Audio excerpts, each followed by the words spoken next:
Basically, what I'll be saying today will be more of like maybe I'm shooting myself on the foot, or maybe because it's a problem from the root, and then I guess it's the truth. That's a rhyme though, but yeah, I know what I'm saying actually.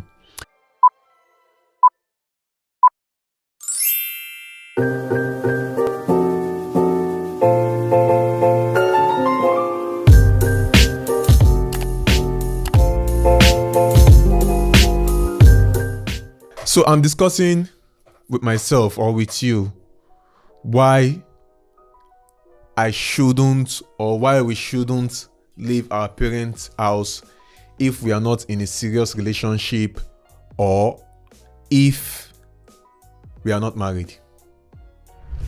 I feel like let me say there's a baby step towards everything we do in life. Everybody wants to be babied, and we are living in a society whereby, especially here in Africa, it is usually expected that children stay with their parents until they are married or in a serious relationship. So there has to be like a bullet point to this, which is more of like if you're not financially stable, like when I mean financially stable, when you are not able to take care of at least yourself, you won't be able to take care of at least 3 mouths. Let me just put it that way. There's no point leaving your parents home. I understand, yes, it's good to also like go out your own way. Go out. A lot of people do that though. Like they go out their own way, go and stay with friends that are making it, that are big. Should I say, also with them and look for a way to make money.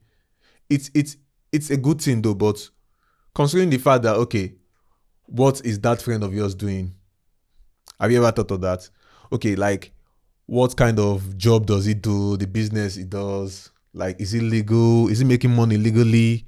Or um is he not complaining? Like if he's not complaining about you staying, is, or if he's not complaining about both of you crossing paths, like maybe you've overstayed your welcome, and to some extent nobody chase you out of your own house. Like nobody chase out your parent house. So why will you just decide to like, okay, let me go and live with someone and then inconvenience someone?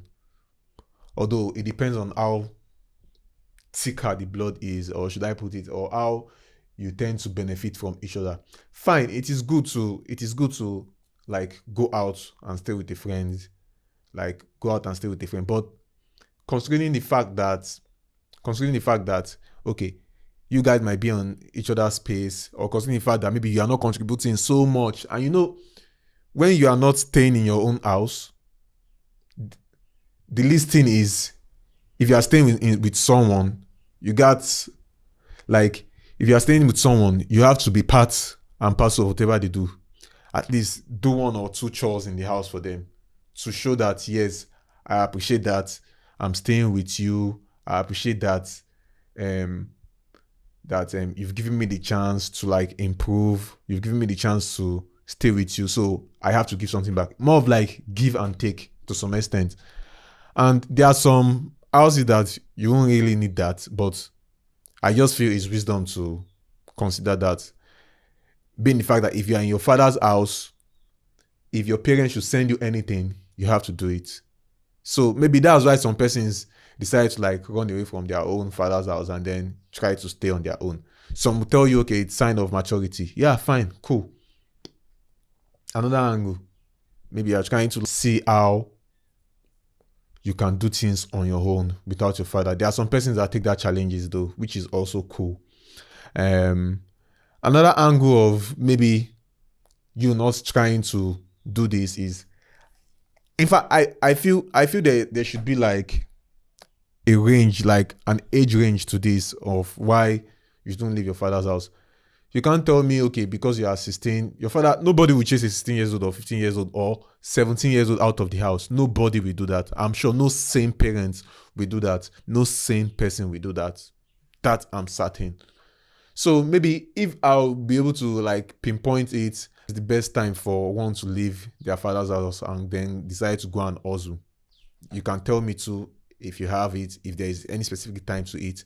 But I feel if you're not up to like let's say, should we use the normal 18 years old or maybe 21 years old to like 25? Yeah, I think that's fair.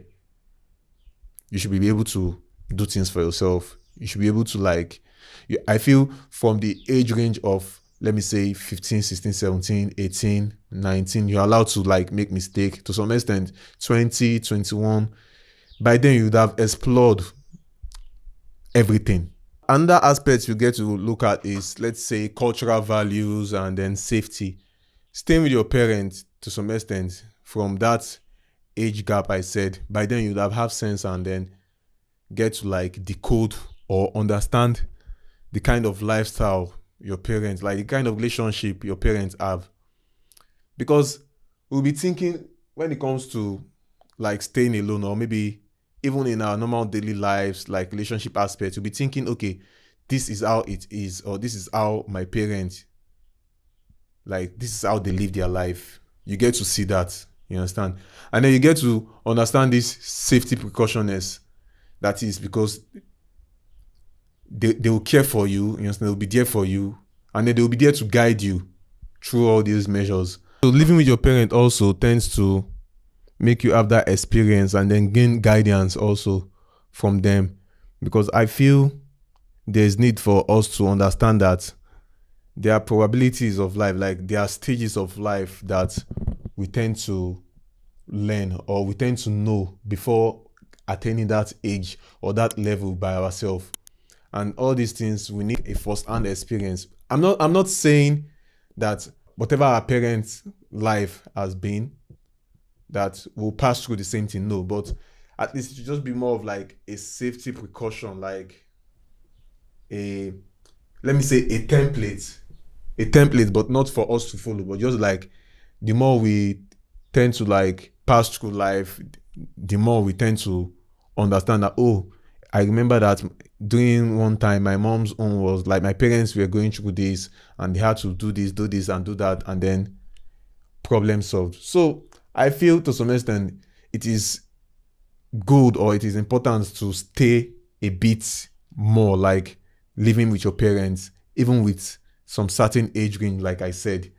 But to those that are still living with their parents, I don't know. I won't judge you, like I said. I won't know the reason of you trying to want to stay in your parents. You are 30, 35. To some extent, I feel it is wrong to live in a family house, especially whereby you are married or you are in a serious relationship.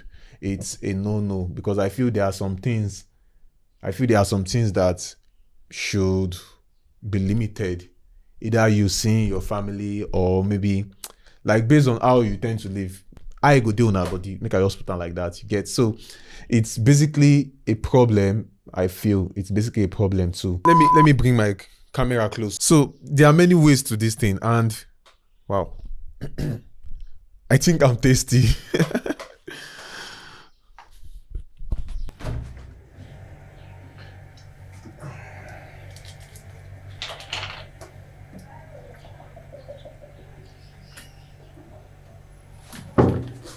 If you are starting out a career, like if you are starting a career that whereby, because I know sometimes parents can be so overprotective, and if you are in this kind of situation, then good, cool. There is need for you to want to stay away from them because you are starting out a career and this is something for yourself, not for them. You are doing it for yourself.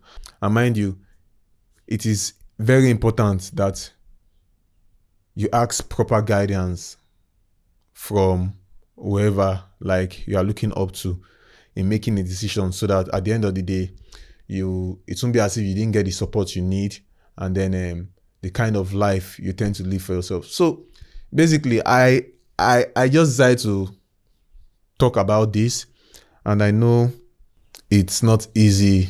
I know it's not easy to live your life, not to talk of saying you want to, like some of us don't want to be controlled, which is good, like especially when you know the right thing to do.